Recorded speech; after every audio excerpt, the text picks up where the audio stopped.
The word culture can represent a lot of things. People usually associate it with food, language, or music.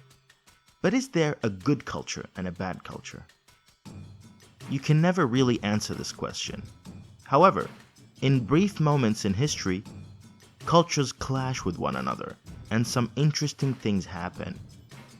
When the first English settlers arrived in America in the 17th century, they were faced with a land and lifestyle very different from the one they left behind.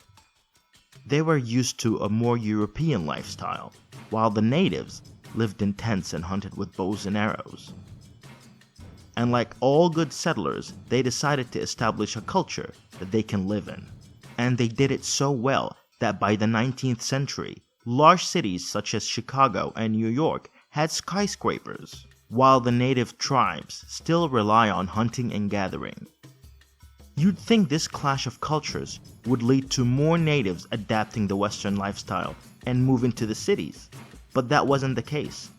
In fact, over the years, a lot of people actually preferred leaving the cities and live with the native tribes.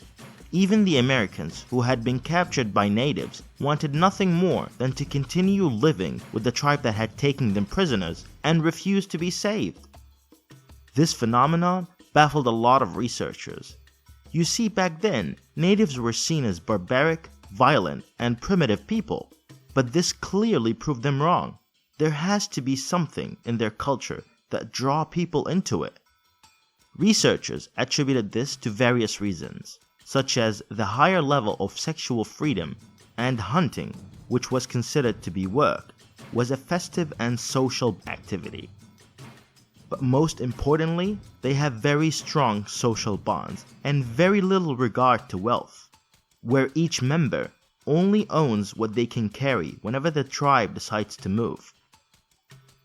I used to have little regard to cultures, especially mine, thinking that they involve outdated traditions that have no explanation. But with time, I started to realize that these traditions were made for a reason, and even if those reasons are not clear to me, they might be clear to others. So whether it's spending time with your family on a holiday, or even having dinner together on one table, always remember, traditions are not pointless.